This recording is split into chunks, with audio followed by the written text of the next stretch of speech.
రాష్ట్ర వ్యాప్తంగా సంచలనం సృష్టించిన మాజీ ఎంపీపీ ముప్పవరపు వీరయ్య చౌదరి హత్య కేసు దాదాపుగా కొలిక్కి వచ్చింది. వీరయ్య చౌదరి హత్యకు పథక రచన అమ్మనబ్రోలు నుండి జరిగినట్లు పోలీసులు ప్రాథమికంగా నిర్ధారణకు వచ్చారు.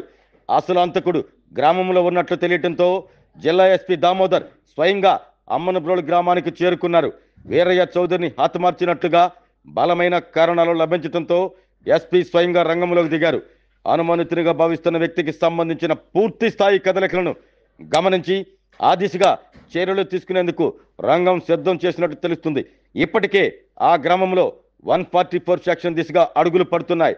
ఎక్కడ ఎలాంటి అలజడులు చోటు చేసుకోకుండా ఉండేలా దాదాపు 100 మందికి పైగా పోలీసులతో అమ్మనబ్రోలు గ్రామాన్ని రౌండప్ చేశారు.